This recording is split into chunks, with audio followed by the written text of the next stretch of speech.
Bismillahirrahmanirrahim. Kıymetli kardeşlerimiz, değerli dostlarımız, insanlık tarihinde maalesef haksızlıklar, zulümler, yanlışlıklar hep ola gelmiştir. Kadim kültürümüze ve geçmişimize baktığımızda kötülüklerin sıradanlaşması, zulümlerin normalmiş gibi gösterilmesi her zaman için felaket sebebi olmuştur. Peygamberlerin mücadeleleri Cenab-ı Allah'ın emri doğrultusunda kötülüklerin sıradanlaşmaması, kötülüklerin normal bir şeymiş gibi lanse edilmemesi konusunda her zaman için gündem olmuştur.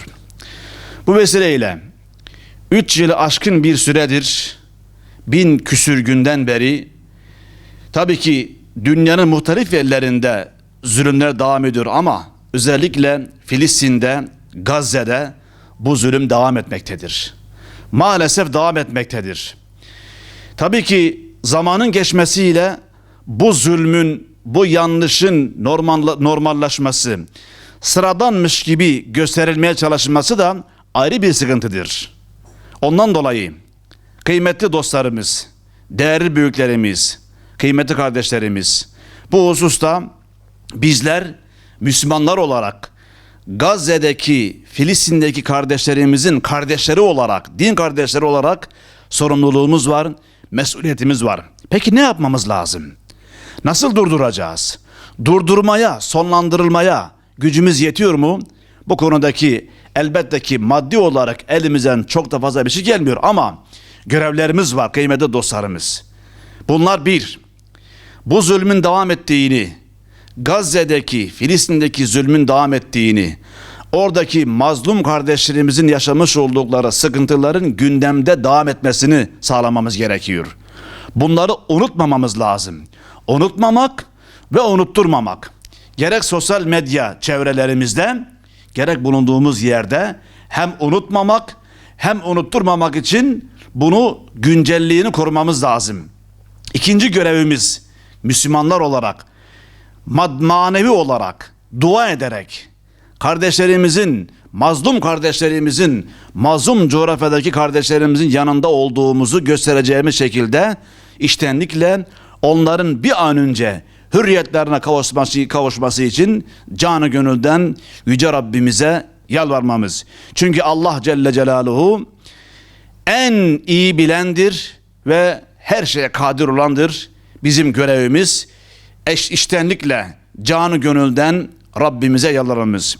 Bir diğer görevimiz kıymetli dostlarımız, ne yapabiliriz dedim ya, madem ki maddi olarak bu zulmü durdurmaya kardeşler olarak, Müslümanlar olarak gücümüz yetmiyorsa en azından boykot konusunda zalimlerin desteğini, zalimlere destek olarak gittiğini düşündüğümüz ne varsa bu husustaki kardeşlerimizin, çevremizin boykot konusundaki devamlılığının ve tutarlılığının sürdürülmesini sağlamamız. Bu konuda da hepimizin görevimiz ve sorumluluğumuz var. Ve son olarak da görevimiz, kıymetli kardeşlerimiz, değerli dostlarımız, imkan dahilinde oradaki kardeşlerimize insani yardımda bulunmak. Çeşitli mecralarca, çeşitli yöntemlerle oraya yardım sağlanması, manevi olarak hem maddi olarak oralara yardım göndermemiz yapacağımız en büyük iyiliktir.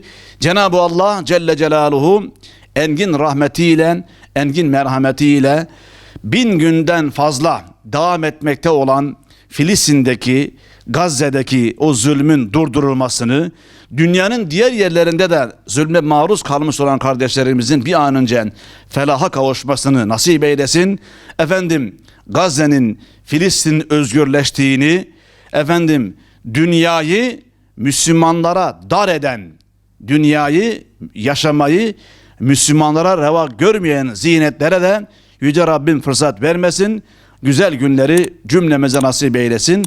Allah'a emanet olunuz.